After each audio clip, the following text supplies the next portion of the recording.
5 seconds. Start. சட்டப்பேரவையில் ஓர் உறுப்பினர் பேசியதாவது: தலைவர் அவர்களே, வரவு செலவு திட்டத்திலே மாணவர்களுக்கான கல்விச் சலுகை எனக்கு மகிழ்ச்சியை அளிக்கிறது.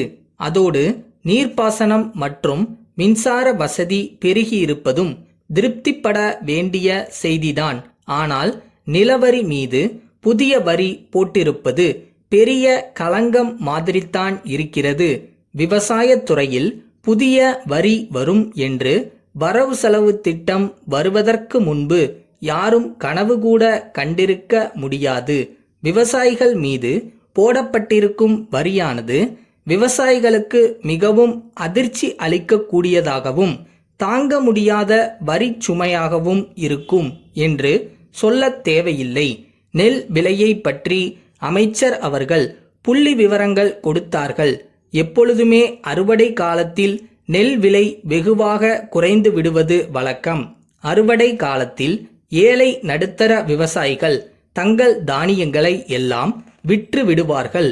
மிக குறைந்த விலையில் விற்று விடுவார்கள். அப்படித்தான் இதுவரையில் நடந்து வருகிறது. விவசாயிகளுக்கு கணிசமான லாபம் வந்துவிட முடியாது.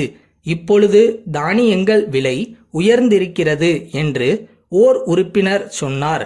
ஆனால் வாழ்க்கை செலவு இன்றைக்கு 10 மடங்கு உயர்ந்திருக்கிறது என்பதை அவர் மறந்துவிட்டார் என்று நினைக்கிறேன். துணி விலை உயர்ந்திருக்கிறது. அதேபோல் சர்க்கரை, மிளகு போன்ற வாழ்க்கைக்கு தேவையான எல்லா பொருள்களின் விலையும் பல மடங்கு ஏறி இருக்கிறது.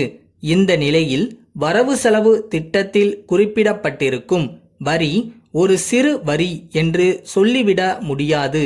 இவ்வரி சுமையை விவசாயிகளால் தாங்க முடியாது. விவசாயத்துறை என்றுமே லாபகரமான தொழிலாக இருந்தது என்று கருத முடியாது. கிராமங்களில் உள்ள நிலங்களில் அந்தந்த கிராமங்களில் உள்ள விவசாயிகளுக்கு சொந்தமானவை 1/4 பங்கு இருக்கலாம். கிராமங்களில் பெருவாரியாக நிலம் வைத்திருப்பவர்கள் விவசாய தொழிலில் சம்பாதித்தவர்கள் அல்ல. வர்த்தகத் துறையிலும் உத்தியோகத் துறையிலும் சம்பாதித்தவர்களும் இதர வழிகளில் வருமானம் பெற்றவர்களும் தான். ஆயிரக்கணக்கான ஏக்கர் நிலங்களை வைத்திருக்கிறார்களே ஒழிய விவசாயத் துறையில் சம்பாதித்தவர்கள் அல்ல என்பதை நான் இங்கே குறிப்பிட விரும்புகிறேன். ஆகவே இந்த புதிய வரி கைவிட வேண்டுமென்று கேட்டுக்கொள்கிறேன். நமக்கு சுதந்திரம் வந்த பிறகு நேரடியாக சில பலன்களை அனுபவிக்கும்படி செய்ய வேண்டும். ஒவ்வொருவருக்கும் குடியிருக்க மனை சொந்தமாக இருக்க வேண்டும். அநேக டெல்டா பிரதேசங்களில் ஆதி திராவிட மக்களுக்கு மனை வசதி செய்து கொடுக்க முடியவில்லை என்று சொல்லப்படுகிறது. டெல்டா பகுதியில் சில இடங்களில் அவர்களுக்கு காலனி ஒதுக்கி கொடுக்கப்பட்டிருக்கிறது. ஆனால் அவர்கள் காலனிக்கு வந்த பிறகு அவர்கள் ஏற்கனவே குடியிருந்த இடம் பாழாக கிடக்கிறது. பல வருஷங்கள் ஆகியும் நிலச்சுவான்தார் அங்கு குடியேறவில்லை. எனவே அந்தந்த இடத்தையே ஆதி திராவிடர்களுக்கு பட்டா செய்து கொடுக்க வேண்டுமென்று சொல்லிக் கொள்கிறேன்.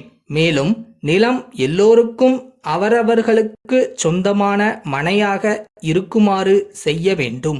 அடுத்தபடியாக வேலையில்லா திண்டாட்டம் படித்தவர்களிடையே ஒருபுறம் இருக்க, கோடிக்கணக்கான விவசாய மக்களும் வேலை இல்லாமல் இருக்கிறார்கள். ஒரு வருஷத்திலே 2/3 பகுதி காலத்தில் விவசாயிகள் வேலை இல்லாமல் இருக்கிறார்கள் என்பதை நான் இங்கே சுட்டிக்காட்ட விரும்புகிறேன். படித்தவர்களிடையே உள்ள வேலையில்லா திண்டாட்டத்தை போக்குவதற்கு திட்டம் வகுக்கப்பட வேண்டும். ஆனால் அதற்காக நிர்வாகச் செலவை அதிகப்படுத்தி பொதுமக்கள் தலையில் சுமை விழும்படியாக செய்யக்கூடாது. விவசாயிகள் இடையே உள்ள வேலையில்லா திண்டாட்டத்தை போக்குவதற்கு கிராம கைத்தொழில்களையும் குடிசை தொழில்களையும் ஏற்படுத்த வேண்டும். முக்கியமாக அந்த தொழில் மூலம் உற்பத்தியாகும் பொருள்கள் இந்நாட்டிலேயே செலவாகக்கூடிய முறையிலே இருக்க வேண்டும். கைத்தறிக்கு மாத்திரம் ஆதரவு கொடுத்தால் போதாது. கதர் உற்பத்திக்கு மனப்பூர்வமாக ஆதரவு தர வேண்டும். அதுதான் நமது இயற்கையான கைத்தொழிலாக அமைய முடியும்.